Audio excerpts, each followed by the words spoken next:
All right, here we are with the Warrior Poet Podcast. I'm here with my longtime friend, actually, Mitch Schultz, the man responsible for bringing you DMT, the spirit molecule, and many fine other features in the future, I'm sure, after speaking with him. How you doing today, Mitch? I'm doing great, brother. Thanks for having me on. It's good to see you again, too. It has been a bit. It has been, yeah. We had the pleasure of catching up for lunch last week and thought we would do this podcast here, especially since I'm fresh off my last trip to Peru, drinking the brew, the vine of death, as they say, down there. And certainly Mitch is well versed in those waters as well, and thought it would be an interesting conversation that we could have here.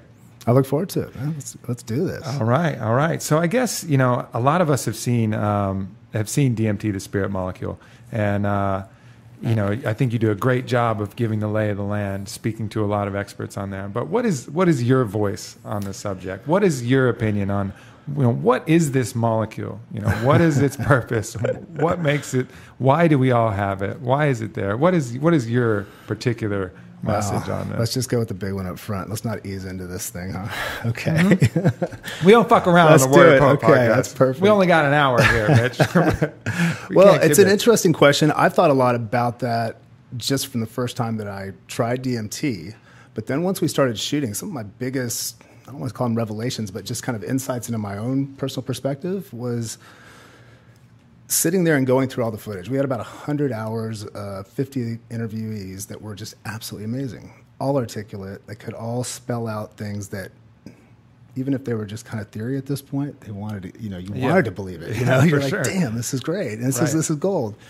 But I think this is what a big part of it is. I think each one of us needs to have these very particular perspectives to it, a personal way of dealing with these and kind of creating a new myth. So I've been trying to do the same thing for myself and look at my past events in my life, where I am now and what's going on hopefully in the future, or at least, some projections of that. And so I try to relate myself in space-time right now. Like I try to be here and now from all that. I do think it does have extra dimensional capabilities. I think it does kind of open up the filters across the board, and some more than others, but you can go through and you can start to look at the different layers of yourself, the different layers of culture, the different layers of society, the different layers of everything around you. Yeah. And see life and all that. So I think it does give you this insight to the broader sense, but what it really comes back to is how are we dealing with those experiences once we come back? How are we understanding them? How are we talking about those to our friends and our family? And how is it making us move through the world differently? Yeah, I think, I definitely agree with what you're saying there, but I get a feeling with DMT that, what you just said could be applied to most, psychoactive entheogens. You could say that about mushrooms, you could say that about a lot of things, but there does seem to be something a little bit special about this molecule. I've journeyed on a variety of different plants and talked about a lot of them, and each have a really strong value, and I think that they all have their place, but that, when you really get somewhere on DMT, like I did actually, more so the first journey I went down there to Peru, when you get to that place, you realize it's fucking different. Like there's some other area you're getting to that's just not quite the same as just kind of changing your cognitive filter, as Aldous Huxley would say, and allowing more, awe to get in. And there just seems to be something a little different there. Well, okay. You went with the big question first. I tried to massage it. Now, okay, we'll go there, man. I love it. All right. It's an interesting one. I think the big part about it to me, and this is one thing I kept looking at over and over and asking questions about, it's everywhere. For one, this thing is throughout nature, potentially in every living organism. You stop and think about that alone. It's like you have this common molecular connection. So it's not just this theoretical new age hippie shit anymore. There really is something to being fully connected on some level. There are these different realities that run throughout, different energies that are pouring throughout. So there is a different element to it. You get down, and I feel like you go back down into very basic fractal structures that make up our physicality from energy. And DMT is a part of that. It's a building block. It allows you to create that next step, and then So it is special, and that's just very basic things of scratching the surface with what this thing could be, because people have huge cathartic emotional breaks, positive and could be negative, but physical healings. Negative at the time. Negative at the time. Thank you. Yeah. Let's clarify that, because people are coming back from this, and it's an amazing experience for most people. It really is, and it's changing people. So that's the other part about it too, is it almost just kind of resets a hard drive for you. You get to go back and look through all this corrupted data that you've had, all the way back down into the backs of your mind, and you're like, oh shit, okay, I need to go through a software update real quick. Let's get out of this thing, and then you're back out, and there's kind of this freshness that is all around you. Yeah, absolutely. And that is something special. It really is. When you can have something like that quick change your whole perspective on everything around you, hell yeah, it is a huge thing. I think that, certainly one thing about the ayahuasca is the physical reset that you get that's very unique as well. I mean, I think you can get a mental reset from, psilocybin, and certainly iboga has a full kind of paradigm shifting element to it. But physically, you're pretty much the same dude that you were when you came out. But with ayahuasca in particular, and I think that's part of the medicinal part of the ayahuasca rather than just DMT, and we'll talk a little bit more about that. But there is that very physical reset as well as the mental reset, which is part of what makes that special. But then going back a little bit to, DMT being a part of every living organism. Have you had a chance to read Narby's Cosmic Serpent? Wonderful. Yeah. Amazing work. I tell people to read that all the time, because a lot of people do know about it, but it's a book that I think a lot of people could get something out of. And it's approachable. I mean, it's a little out there, but it's approachable for people. There's some very logical steps that he takes, and very logical connections that he sees. And it's wonderful.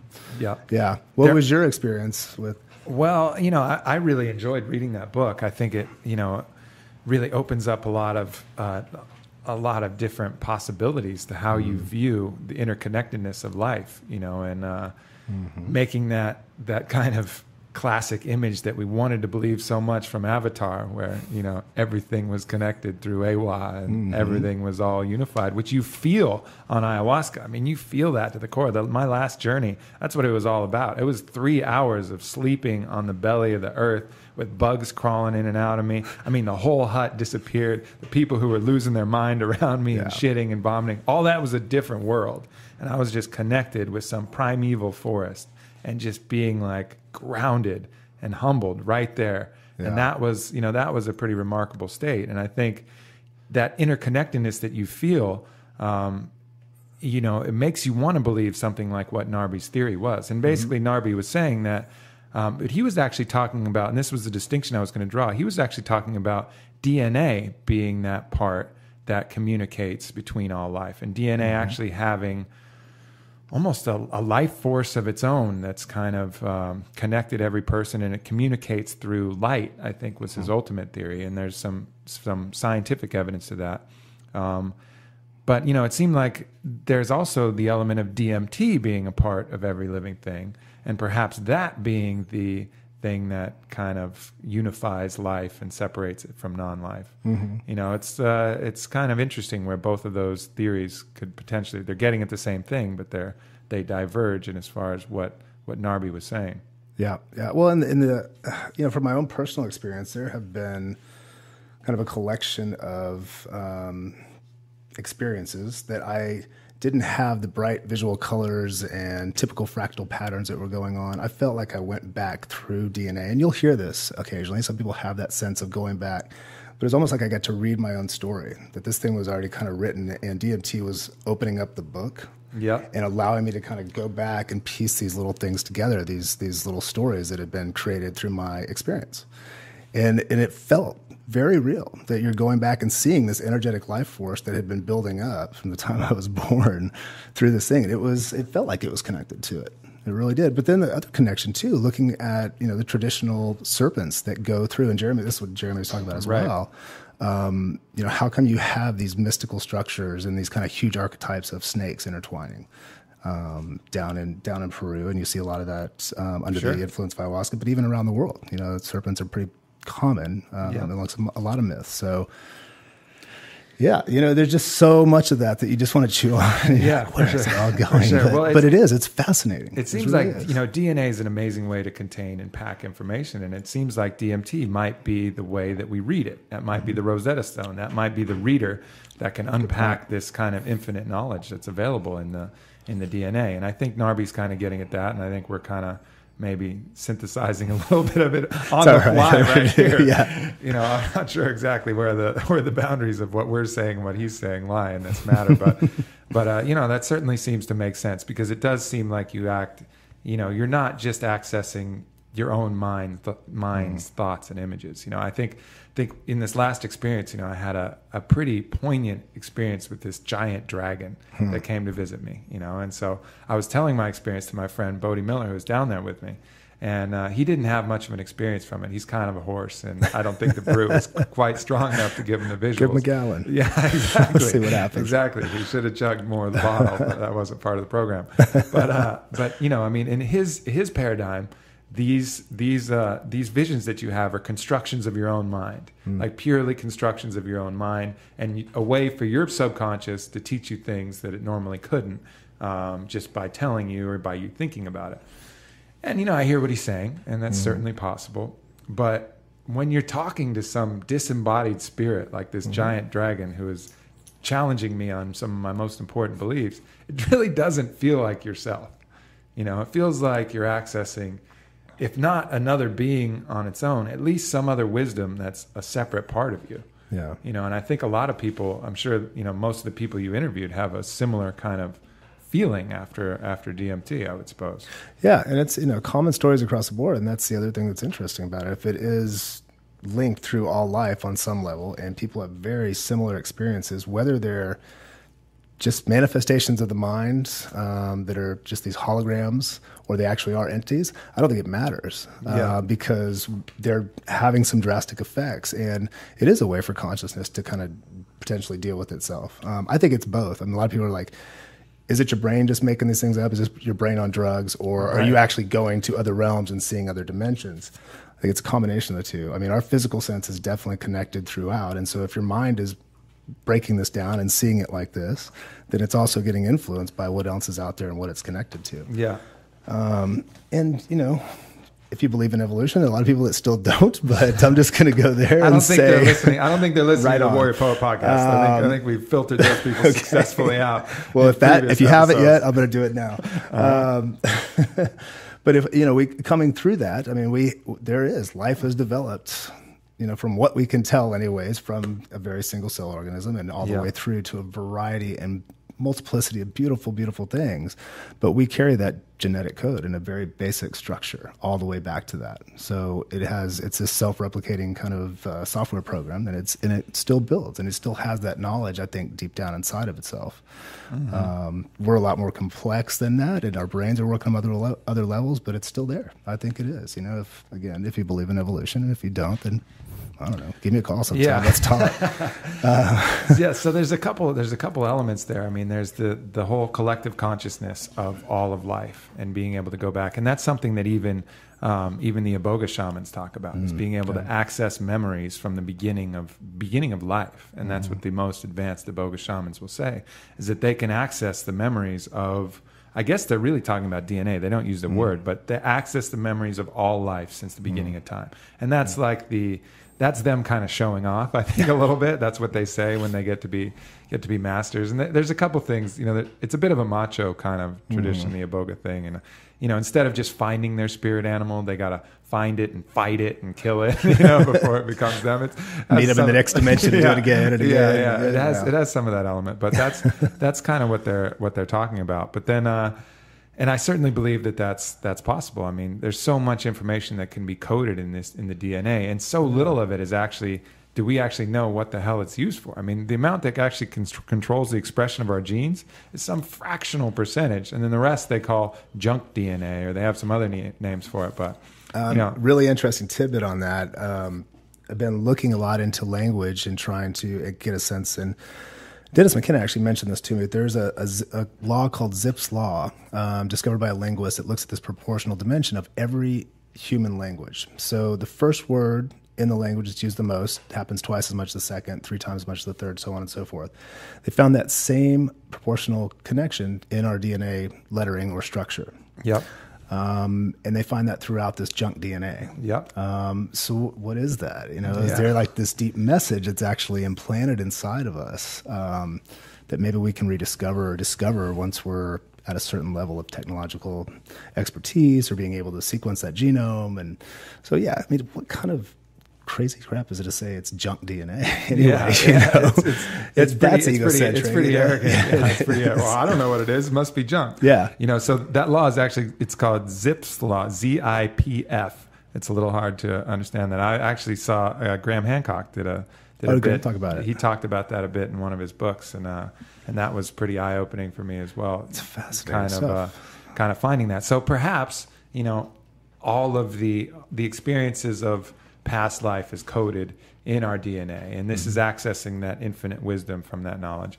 But then there's also the other possibility, which is certainly what the jungle shamans, the kind of paradigm that they've constructed, in which case we are basically, imagine like a toothpick through the layers of an onion, and those are the different dimensions, So we're used to occupying our consciousness on the third, fourth dimension, whatever, space-time. That's where we kind of have our consciousness. But there's other parts of our, infinite spirit and, life force that is connected through the other dimensions, and they think they're 9. That's kind of their paradigm that they have. And so when I had my experience, they said, well, I was accessing the 8th dimension. Well, from the 8th dimension, you can access basically all different parts of everybody else's toothpick, if you want to put it that way, or all different parts of life. And so, the idea of whether this knowledge is coming from some past coded collective experience that's coded in our DNA, and then the DMT is kind of accessing that code, using it as a translation, or whether we're just transcending, our current dimension and accessing wisdom from an alternate dimension that's not dependent on prior knowledge or life. I mean, is it one or the other? Is it both? It's kind of hard to say. It's a really, who knows at that point? We'll figure that out. I want to be on the team, dude, because it's going to take off. Like that's going to be on a whole other level. Yeah, but it goes deep from there. But then, if you're talking about the entities themselves, they consider these entities of a different dimension, different dimensional entities, non-physical entities. So, like the dragon, for example, they would place that in the 6th dimension, at least in the paradigm from the maestro I was working with. So a 6th dimensional entity, non-physical, and it comes and it's there to teach you and show you shit. And I don't know what it does. I don't know what it does when it's not teaching and showing shit. I mean, does it hump? I mean, what does it do in its dimension? Does it eat? Does it? Why didn't you ask those questions, man? Like, I don't know. Those would have been next time you're there and you see the dragon, dude. You should totally ask him. Hey, what do you do in the off time? What do you do when summer comes around? You need some time to kick it, and I'm not here. Yeah, exactly. Because it seems like all they do is teach, but if they existed, you got to figure they can't be teaching all the time. Yeah, they have to be doing something. So anybody out there experiencing a non-dimensional being, ask it what it's doing for just for shits. Those are important things we should probably start thinking about bringing back. Like if this communication is taking place, if it really is, let's just say it is. We need to get past that awe point and start saying, hey, what's happening? And, building that consciousness too, if it is going that way, I agree. Yeah. So simple questions, people don't ask the big life things. Like they don't want to know. Just ask what they do. Yeah. Everybody's so weird. What are you here to teach me? Why don't we interview them instead? Exactly. I love that. Maybe we'll get one on the podcast. That's deep. That would be good. That would be great. That would be great. I don't know. We won't do that. Have to do it live from Peru. Yeah, exactly what I was saying. Before the authorities come pay us a small visit. I think there's something to that. I really do see this as other dimensional beings. And I think there are, we live in a very small framework as human beings. We hear a certain frequency, we see a certain thing. I mean, it's super limited to what we have. And the biggest thing that I learned from my DMT experience, the very first one, when I came back, all of the prior experiences that I'd ever had that were strange, where I had dreams of flying or seeing entities or any sort of supernatural event that you just didn't talk about, especially as a kid. And I had some of these, like some of my earliest memories, and holding those for so long and not being able to communicate those, it became a burden after a while. Sure. And right at the point of kind of coming back to this consensus reality from that first DMT experience, every one of those things disappeared. It was like, this is it. And that's okay now. You know that. And that was the most beautiful part about all that, I think, was being able to say, okay, I'm comfortable with all that. And I have my own relationship to it. I think it's there. And it felt like it showed me it's all right. I'm moving through a sea of goo and enjoy it, you know? Right. There's so many different, personal things that you get out of this experience. I think, one of the overriding ones that everybody gets is that removal from the fear of death. I think that is, one of the reasons why they call it the vine of death, is because that's a very common theme that it takes. Because I guess that's the basic, most human fear that all of us kind of hold. And I think it's something that shackles a lot of people. And I think one of the reasons why a lot of people are drawn to this work is, conquering that fear of death. And, I actually watched Ray Kurzweil's documentary, Transcendent Man. Have you seen that? I have not seen it yet. Very, very interesting. Obviously, Kurzweil is a total genius. No doubt about that. I mean, just look at what he's created, what he's done. But the overriding force in his life is a dreadful fear of death.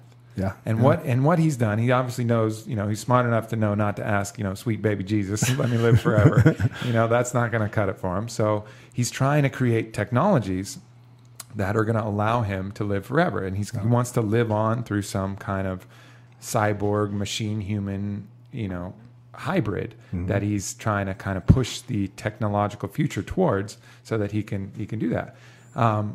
But, there's and he's also, he has issues with his father having died and he wasn't there, and he wants to kind of take his father's memories from his brain and be able to project them somewhere so he can come to terms with his father. Wow. But the thing is, with all of his genius, he's missing some technologies that have been around for thousands of years that could help him do that. Ayahuasca is a technology that could help him get over that fear of death and realize that, once we're done with this meat sack, it's just on to something else. It's like nothing to be that terrified of. And, same thing with his father, particularly Iboga, is extremely powerful technology for getting you in touch with.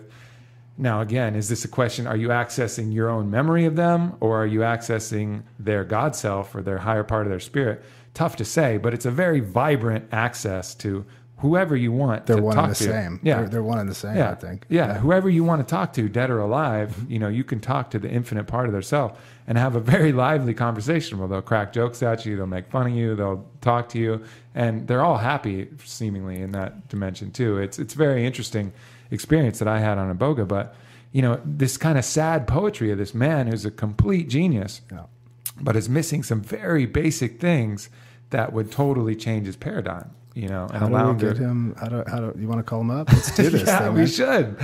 I think it'd be great. Yeah, and there's some weirdness. I mean, weirdness too. Who might I say weirdness? But there's that driving force of that fear of death. But it also kind of creates this, romanticized utopia on the other side. Like, I'm going to be able to live forever, and I've got this. And that's a little frightening too, because that can also turn into this, comic book superhero thing almost, where there is this. Can be the bad guy, and I don't mean him necessarily, but there's the ideals that are behind that, and kind of the driving force of one thing ends up turning into a fetish almost on the other side. Yeah, I mean, there was a little Dr. Freeze in him, that kind of idea where he's trying to preserve himself forever through these machines, and it's just kind of, it's like he's struggling so hard. I must, conquer. Well, hey, buddy, like it's going to happen anyways. Chill out, like you're there, and it's just something like ayahuasca could free him from that. Yeah. No, it's interesting what the work he's doing. There's a lot that's amazing and so beneficial and wonderful. The Age of Spiritual Machines. Have you read that? It was his early book, really about AI, and nails it. Yeah. I think you're just like, wow, this really is here and it's around us at all times. So there's some insight that man has that. Oh, absolutely! So far ahead of where absolutely. We are, so. He's an absolute genius. There's just no denying that. I think thinking about his thoughts on singularity, I think that he kind of views singularity as where man and machine kind of merge and become indistinguishable to a certain part. We know the nanotechnology becomes a part of us, and maybe I don't quite see that as ever really. I think once you actually truly believe in the infinite nature of the soul, you can't ever really make the next leap to say, yeah, a machine's going to have that. It just can't. However, I don't know. I'll go ahead. I'll play devil's advocate here. Yeah. No, please. however, I do think that a machine could basically merge with us and handle all of our immune function necessities, all of our energy necessities, and all of our computation necessities. Certainly, I mean, those parts could be outsourced. I don't think that's particularly necessary. But I think, for me, the real singularity would happen when the spirit could consciously choose which body that it entered in and out without having any of that memory loss or anything like that. That's the point where it's like the singularity happens. It's the software, really. And actually, Kurzweil says that more in the AI book. It's not going to be this robot that comes and takes us over. It's a interconnected brain that starts to be able to learn. And I think that can happen. And I think that I don't think our ancient animal ancestors had the forethought of they were becoming human beings. Yeah. And I'm not saying this is the case. This is just some things that I've been thinking about. No, but could we potentially be at that same place now of creating this next level, this kind of transcendent body level of consciousness through technology, through writing softwares that are doing kind of what we do, but also an extension of that at the same time? Is there a life force that we're putting into that? And I think, Ray's going towards that, but I think that we could potentially argue that. He's going towards it, but I feel like it's the wrong way. I look at the internet really being the global consciousness. I do see it, and it seems so maybe a little cliche at this point, but there's something to that, having all the world's knowledge there. Now, whether those connections are fully being made, but I think they are through different algorithms. Those are the sorts of things that our computational brain does. And once you start looking at these larger computers and cloud systems and being able to pull in a lot of these different aspects, layer them on top of one another, see the patterns, you start to see how reality gets built up. And so that potentially could be this growing entity of us. I don't know. Throwing it out there. We'll see. Could be. Chris is doubting right now. I'm doubting myself now with this look, but okay, we're gonna roll with it. No, I think it's good to get the other side of the possibility of it. I guess for me, I just feel like there's another category. There's a way that we should be going, and that way, if you want to try and get to that part of the singularity, you gotta become masters of the spirit and these other extra consciousness mechanisms. You know what I mean? I think it's like there's the technological way to get there, which is I just don't think that'll ever transcend the computation and form and function kind of methodology. But maybe we do need to outsource that, so we have 500 years to do nothing else but take ayahuasca and fucking figure the rest out. But I think I just feel like there's a breakthrough that can happen, but that breakthrough is going to happen through, spiritual work and spiritual technology, perhaps, finding the way to synthesize the exact best delivery mechanism of DMT instead of just fucking brewing a bunch of plants, up together. I mean, the technological aspect of this hasn't evolved in thousands of years. This is what I think it is. It's going to be more, when we get away from this more arrogant and quite honestly male-dominated approach to technology, and there's some of this cool stuff going on. It's biomimicry. We'll start looking into nature and seeing what that spirit is and being able to play with that and mimic that, again, software, so to speak, within a different system, but through this kind of electronic network that we're building here. I think we could see a lot of those benefits because you can kind of maybe instill that spirit, but also do it in a way that's not like dominate, and knowledge, data. This is all mine. Right. Control power. Opening it up. It is an open source. We walk through a huge open source reality machine, and most people just sit back and let other people kind of determine what that is. And we have the ability to go out there and start playing with these tools and making our own realities. And the technology is helping in that regard in certain ways, being able to do that. And maybe it's just the beginnings of it, but. Well, I think there's been a giant, just as the church back in the Renaissance retarded the growth of technology because of fear and because of their deal, and people had to basically take risk of life and limb, risk of being burned at the stake to run, experiments and write theses that could push the field forward. I think we're in the same kind of environment now where the area where we could experience the most growth are in technologies which are being suppressed by the government. I think there's some studies that are being done and getting improved, but the amount that could be done if this was legal, not only just by scientists, but by everyday people experimenting, and real geniuses. Like, I can only imagine what Ray Kurzweil would come up with if he took, a couple grams of iboga. Holy shit. Unlocking that kind of mind on this. But those minds tend to be the ones that are, they'll follow these kind of government dogmas that'll prevent them from doing that. I think we've gotten lucky in certain circumstances where a Graham Hancock will come along and take it, and it always happens in the underground, man. And it's the counterculture that's making everything move and happen, as far as I'm concerned. Yeah. And once it gets to that main level, okay, there's a brand new underculture that's coming up, and it's going to be something totally different than what we ever thought it was before. And I think a lot of those systems, you get these people that get on this certain level and they're kind of taking those things, but it happens here. And that's what's happening with ayahuasca and psychedelics in general. It's this whole culture that's really building back up, and it's exploring again. In spite of the restrictions, which is even more powerful. And I guess in some regards, perhaps some of these restrictions can create a more cohesive kind of powerful group, like a resistance kind of mentality, the kind of, but still, overall, I mean, the amount of help and benefit to society and everything that could be, and also just the growth that could be made by getting the, access to all the best and brightest, to allow them to experiment with this. I think it's just a real fucking shame. Yeah. I mean, it's like, who knows? I mean, just the amount of, it's like saying, and now there's like a basketball court. Just use a basketball example. It's like, with it illegal, you have to go out and seek a basketball court somewhere, and only a couple people will play, right?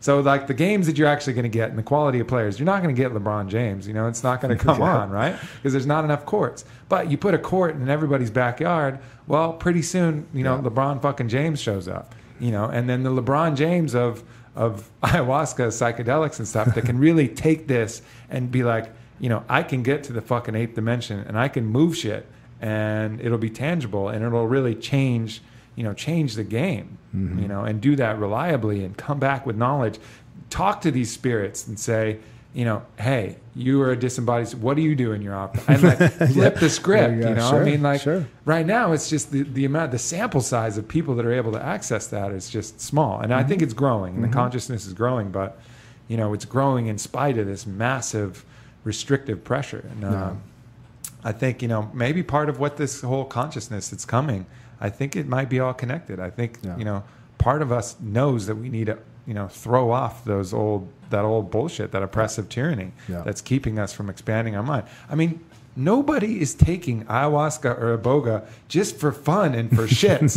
Like, it doesn't. No pun intended, right? No pun intended. Yeah. It's not fun. Like why? I mean, the only reason to make it illegal is they're scared. They're scared of what the consciousness might shift if it does it. I mean, it's and like I said, it's going to happen in spite of it. And I love the idea that ayahuasca herself has this consciousness, and she's spreading herself around the world to make the difference. And I trust in that spirit more than I do these systems that we built up. And I think that will ultimately win out. I think it will prevail too. It will. I mean, because the other system is clearly not self-sustaining. I mean, we're seeing the cracks in the facade now, and the cracks are just going to spread. And hopefully, it's not this fucking violent situation where we're down to guns, dogs, and zombies. Bullets, and zombies. That's all zombies. I kind of look forward to that. I mean, hopefully it goes a little more gradual, but there's going to be kind of, like in any earthquake, when it first shifts, the plates shift, it gets stuck, and then there's a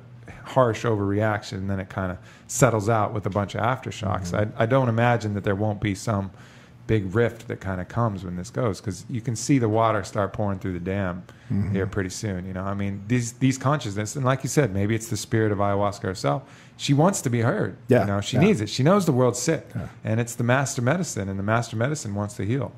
And Mother Earth is correcting itself, and we just happen to be there, and she needs to reset us a little bit. So I think that's it. I do. Yeah.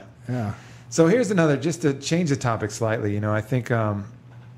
We had to talk about this a little bit at lunch. For those people who are interested in kind of getting the gifts of DMT, we talked about the difference between smoking it and then drinking it in a brew like ayahuasca. So without me kind of jumping all over it, what are your initial thoughts on that?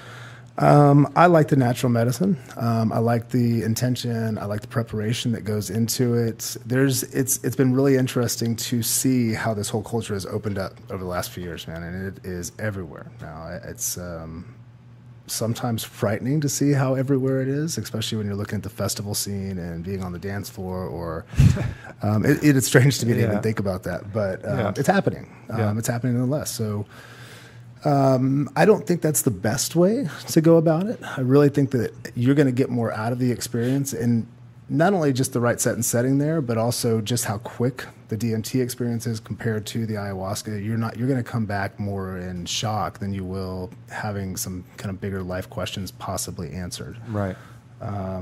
So I've had my experiences on both. That's why I made the film, but I really think it's the natural medicine, and I like the intention behind it, and going through the dieta and going through a thought process of meditation and really, asking those bigger questions. Yeah, I agree. And I think the way it goes in and out, I've also, done both, obviously drunk ayahuasca a lot more frequently, but DMT gets you so deep, so fast. Yeah.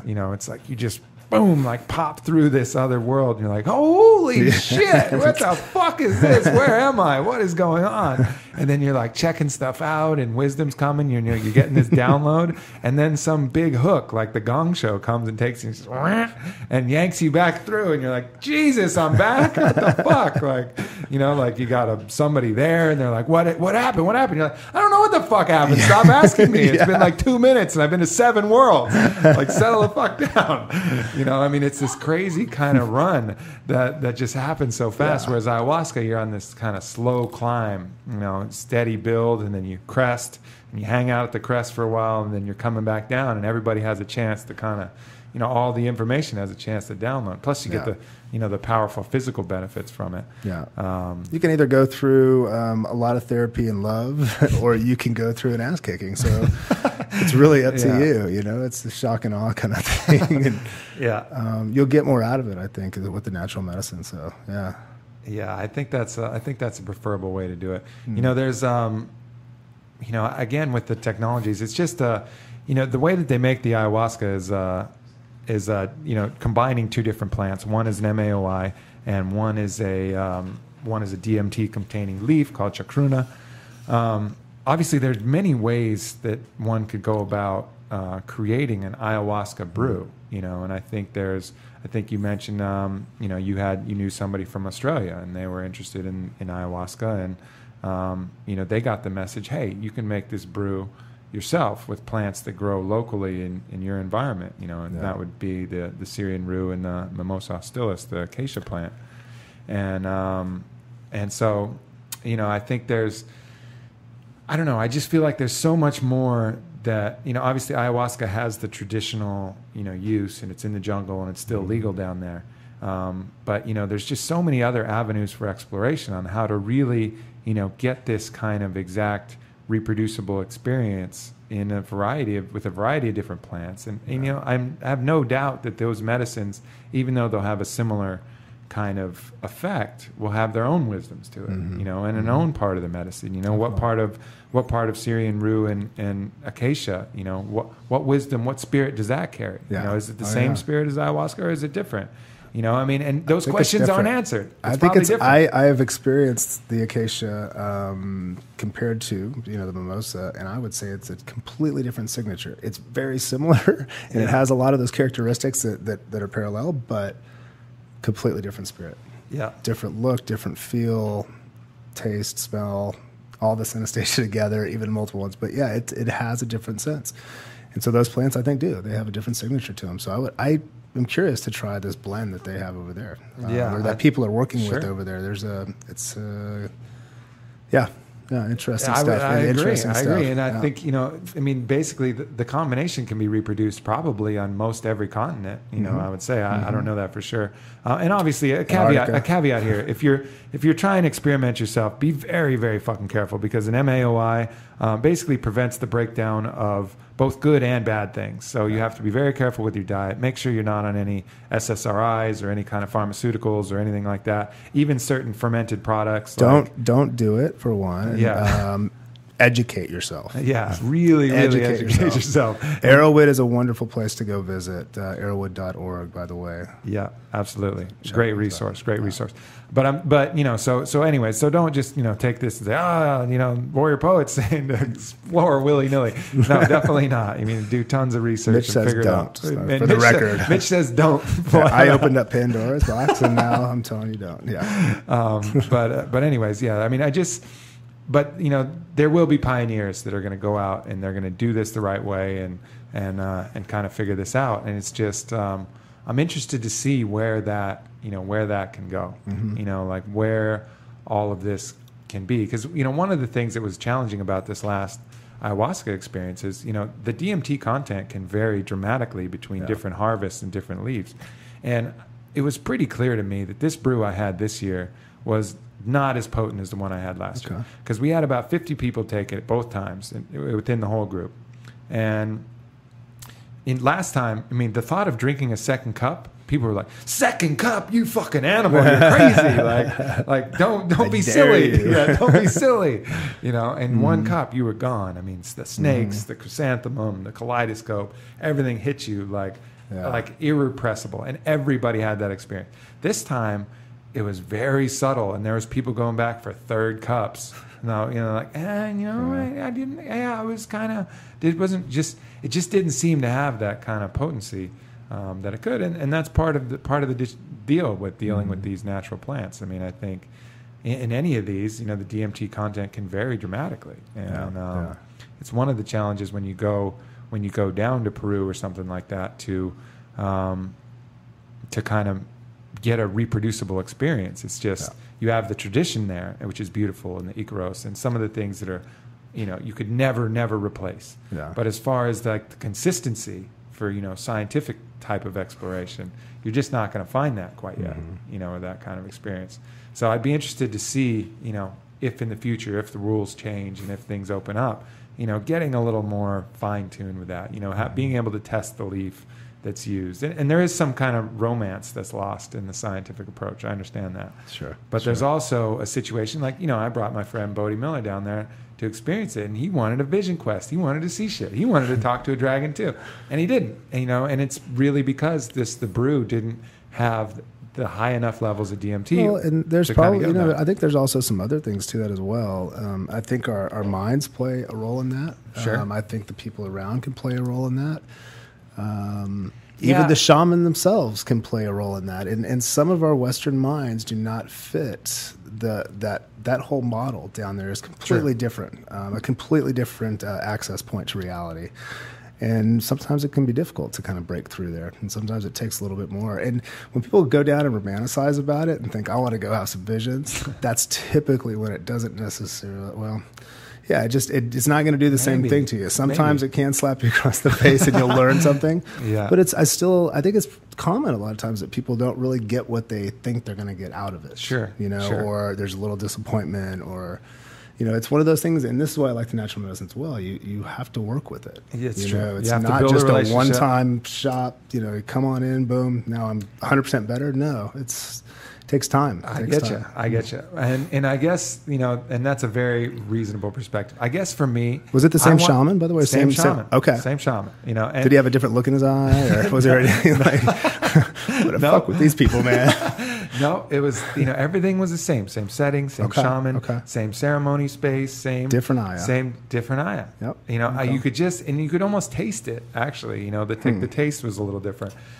I guess for me, you know, I want to be able to have an experience where I could bring, you know, anybody down there and know roughly what they're going to get. I hear what you're saying about you know, the different situation. That was what all the talk was in the whole thing. Sure. Well, you know, you get what you need, you know, and all this stuff. I sound like a beetle. There's a lot of that talk, and it's all very valid. You know, I think the medicine is still working, whether you have the visions or not. I get all that, but there was a feeling that the rocket fuel just was not igniting like it did the last time. Like I could drink a half cup the last. I'm, you know, relatively the same dude. I have relatively the same ideas. A half cup in, you know, 2011 was was snakes and visions and shit like this. It took me 2 cups without purging to get there. I mean, it was just what was the group like that you guys were down there with? Same group, a lot of you, or was there? Okay, so it was a lot of the same people that were there last time. Okay. Same type of people. Same type of people. Same okay, type of people, not the same people. But were there a lot of newbies or a lot of a lot of newbies, both a lot times, of fear, both times. Okay. A lot of people who couldn't handle it at all. Yeah. And, you know, because that's always interesting how the shaman's interpreting the group, and, you know, medicine's going to be distributed completely different and used different. So that's, you know, I was just curious how that plays in there. That was certainly could be a factor, because last time the group couldn't handle the strength of the medicine. No doubt. They were flipping out. One person tried to, it was crazy. I mean, there's this lady who spent, and the last time I went, she spent 2 hours saying the same thing over and over again, and it was I can't tell if I actually shit my pants or if I imagined I shit my pants for 2 hours. For 2 hours, yeah. And that's the thing; those time loops can be tough, man. Yeah, I was in an experience in Peru with a guy from Iquitos, a Peruvian, and he was studying to be a painter with Pablo Marengo, who's a wonderful, wonderful visionary artist down there. But this guy was right next to me, and he kept cursing Mother Ayahuasca. He kept telling Mother Ayahuasca to fuck herself. It was intense, but that was the same sort of loop. And it was, you know, after a while, it just becomes part of the drumbeat. So you're like, all right, I'm going to roll with this now. But it can be a little intense for people, to say the least. And, yeah, I had a feeling that the shamans maybe intentionally dialed some of that back, because the group itself couldn't really hang with the intensity the last time. And this one, even still, people were having some very tough experiences. I mean, these are people who are, you know, they're trying to seek and they're trying to learn, but they're from a very kind of soft New Age paradigm. Yeah. And I think the softness of their paradigm, these aren't adventurers and warriors. These are people who are trying to fix problems in their life and finding solutions and taking a real risk and a real chance, which is certainly displaying a lot of courage. But they're not the type of people who can handle a massive kind of head DMT. Crack. Yeah, head crack. Exactly. So that's certainly a part of it, I guess as well. So as far as you know, what are some? Do you have any particular interesting stories you've heard since the documentary that you've thought, you know, this would be something cool to add, but you're already in the can with your documentary? Anything? Oh, as far as a new documentary and stuff? Well, no, just new stories or new stuff. Like after you've published the documentary, anything else that's come up that you could kind of add to that, or any experiences? One of the things that we're doing with all the footage is this DMT remix project. So I'm curious how other people are starting to tell these stories. You know, we put together an hour and 15-minute film, but we have 100 hours of great interview footage, and there's so many stories within that. And some of the little videos that people are starting to make and put out there, they're clever and they're thoughtful. You know, it's not just a bunch of trippers kind of putting stuff together.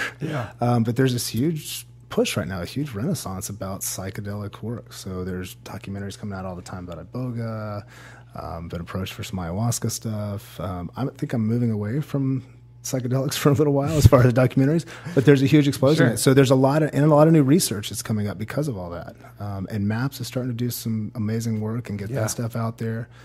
So the stories, I guess, keep kind of piling up, and people are talking about it a lot more. It's in the New York Times. It was on the Sunday magazine in the New York Times several months ago. You know, a huge push on psychedelics. Yeah, well, there's some good research coming out. You know, Johns Hopkins was doing some good stuff. Obviously, MAPS is doing some good stuff.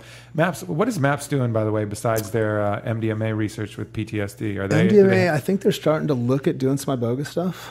Okay, that makes a lot lot of sense. I don't know where that's going quite yet, but I think that's on their agenda. That's a fucking shoe-in. I mean, the ability for Iboga to kick, you know, kind of codeine, morphine, in so many ways. And heroin addiction is just crazy. I mean, after one experience, you're getting 90% success rate. It's and traditional methods are like sub 10%. You know, well, and you start looking at all the different areas that affects not just one individual's life, but you have family structures and you have this emotional baggage that's get carried on, and Iboga can make a huge difference in a lot of people's lives. And it doesn't make much sense that not even Canada's starting to do some studies, but the U.S. is. Well, it's legal. It's legal in Canada. Legal in Canada. They're using it for treatment, right? Yeah, legal in Canada and legal in the U.K. Yeah, but you know, and to make Iboga illegal in the U.S. is so preposterous. I mean, it is such a miserable experience. Yeah. Like physically miserable. Yeah. Like no one is going to take this. Making a plant illegal is the most ridiculous thing. It's so crazy, right? You know, it's like, I always think to myself, like, I want to like get a cop. This is really what I want to do. I want to get a cop to walk with me to a cow patty that has some mushrooms on it. And I want him to tell me exactly when it becomes illegal. So I'm gonna like stand by the cow patty. Picking it. That's it. I mean, what if I like touch it? If you just rub it. Sorry, could you step away from the shit? Stop playing with it. I mean, when do I get arrested? You know, I mean, it's well, there were some laws that were happening over in Australia recently, and I don't know what all's passed, but I mean, part of the new law and the new standard was if you go and collect leaves that have fallen off the ground from an acacia, that can be intent. So from picking up a leaf, essentially, that can essentially get you arrested. Now, I don't know if that's happened over there yet, but that was part of the talk, and it was, you know, because they were starting to become aware of how much DMT is out there, especially in Australia. The acacia has massive amounts of it, and 5-MeO at the same time. So it's all sorts. But it's interesting. When does it become illegal? You know, it's when I put it into my mouth. I mean, thank you. It's my body. I'll do what I damn well please. But I mean, fundamentally, there's that. Don't get me going with that. There's that whole huge issue about them telling us what we should do with ourselves in multiple different situations. But just the idea of a plant that grows naturally being illegal is so fucking stupid. And you know, right now with even obviously there's the whole marijuana issue, but even the hemp issue. Yeah. I mean, we can't grow motherfucking hemp in the U.S. because they're so scared. Yeah. And so basically, you know, I'm coming out with, and hemp protein is, you know, off the charts as far as, you know, the omegas and the different components of albumin and edestrine and the beneficial effects of human muscle. So Onnit's coming out with a product that's going to be a hemp protein, but we got to get it from fucking Canada. You know, and there's like a shortage and there's a big sourcing issue, and it's like a fully sustainable crop with tons of uses, and you know, there's no psychoactive properties none. hemp. You grow the male. That was part of the propaganda speak, and it's still stuck to this day. It's amazing how that's held. Yeah, and it's just scary, actually. and yet, so many intelligent people can talk about this. Yeah, you know, but then at the end of the day, we're all kind of participating in this system that's, you know, still there's people who will argue with these points. I don't even know how they argue with. I just think they change the subject now. Yeah, you know, or just say something to an audience that can't respond because the logic is gone. Yeah. They're just not. They're not supported by anything. Yeah, you know, anymore. Guns, bro. Guns, and they got guns and money. Yeah. There is that, but yeah, absolutely. They can enforce it, you know, no doubt. But it's those older power structures, and those are collapsing quickly. I think a lot of it's already happened in some ways. You know, the hemp thing is probably a little bit behind, but the medical marijuana, medical marijuana should just be done. It should just be for recreational purposes. I mean, let's just all be upfront and honest. But they're cracking down on that. They're like going the opposite way. I mean, what the fuck are they doing? I don't think it can happen. It's too late. The floodgates are open. It's been too late. You know, the Supreme Court is, you know, giving the UDV and potentially the Santo Daime the right to drink ayahuasca as a sacrament, which they should. So and these little precedents are starting to happen. Sorry, go ahead. Yeah, so for the people who don't know what's going on there's two different churches. The Church of Santo Daime and it's something, the Vegetalistas. Yeah, Uni de Vegetal, I believe. And I'm probably butchering that alone, but union with the vegetable or the plant. Yep. So anyways, they take ayahuasca as a sacrament and as part of their religious beliefs. And they've actually won some very important Supreme Court cases to allow the use of ayahuasca here in the U.S., right? Well, the UDV has, and that was granted to them. It's a small organization. The Santo Daime is growing quite a bit, and I know they were in case in a state Supreme Court. Don't think it's gone to the National Supreme Court yet, the U.S. Supreme Court.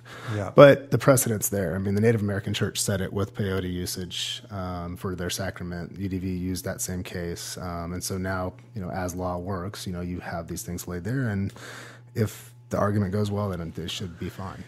So. Yeah. So then we just need an iboga church, and we need a mushroom church, and we need. I really want to get away from the idea of church, man. Like, why do we even have to put a church structure on it? I guess that's such an old. And it was smart, you know. The people that went to war for the Native American church, that was it. You know, the church. It was like, here's how we're going to be able to sell this to this structure. You know, it's a church, but my goal would be, let's just, we'll get rid of the yeah, church and we'll obviously. call it whatever. Obviously, but we got to find ways to kind of backdoor our way into the system Absolutely. to a certain degree, and at least in that case, I mean, what are the real requirements of a church anyways? I mean, it gets really fuzzy at that point. It really could just be a place where you go to do it, and everybody, and you could get a branch, get a new pastor, which would be a shaman, and then, have places where you can take this stuff legally all over, and then maybe have sacraments you can take home for home prayer, or, for whatever. I don't know how it has to happen, but I think it has to happen. I mean, there's a lot of sickness in the world that I think could be easily fixed by these medicines that, whatever your religious and spiritual beliefs are, it's hard to get away from the idea that these plants are here for a reason, or at least can be utilized for extreme value to ourselves. And they're here with us. And if it is, if you do have a spiritual or even religious belief, I think most of those would be that this life around us is part of us, or at least on some level. And they're not just here by happen chance, God or however you interpret that put everything here for a reason, and they interact with us. They interact with us. So why are we able to experience that? Well, there's got to be some potential. I think there is a reason behind it. So go out and check it out, people. You'll be interested. So what do you say? All right, we got about 5 minutes here to wrap up, but I still get emails and things from people who thank me for sharing my experience, but are still carry a lot of fear about experiencing the other side. So what do you tell these people who are still carrying a lot of fear about kind of letting go and experiencing some of these medicines? Trust yourself. If you have that fear, then don't push it. It's all it's going to do is open up a can of worms you don't want to be a part of. If you are considering experience, go educate yourself as much as possible. But really, I think it's really about trusting your heart, man, and trusting like, okay, I feel like I'm comfortable to go there. But how do you know what is that self-limiting kind of bad fear, that part of you that's, keeping you from experiencing what you should, versus the good fear, which is danger? Yeah. You know what I mean? How do people separate that? I really believe that everybody knows that for themselves. I think that each one of us has that very basic structure of who we are, and we'll know whether that's like, I don't ever want to do that, or I'm scared. You'll know. I really think so. Tune in. So Mitch's advice: tune in. Figure out. Rotate the head. Find the right thing. You'll know. I think there's that point of, okay, nothing else makes. Well, I shouldn't say it that way, but I'm ready. I think you will know. And if you don't, you'll know very quickly. Yeah. If you have that opportunity, because I didn't know the first time, and You jumped over the cliff and figured it out later. Oh shit! Figured it out a few years later. Yeah, I think there's a lot to be said with that. And obviously, the first time you don't want to rush it. You don't want to carry unnecessary anxiety and different things in it. You want to be ready. You want to be calm, and then witness and allow what the plants have to teach you. And obviously, you don't want to carry around a lot of concern about the illegality of it. Talk to your friends that have had the experience. Yeah. Sit with them. Be a sitter. There's a lot to be learned from that, and you can take a lot in, I think, yourself, and learn a lot from that by just being able to sit, and hold space. Yeah. So, but you got to just be able to keep your mouth shut. Yes. If you're going to do that. Yeah. Don't be a dick and start to talk to them about different random stuff. Just be a sitter, observe, be peaceful.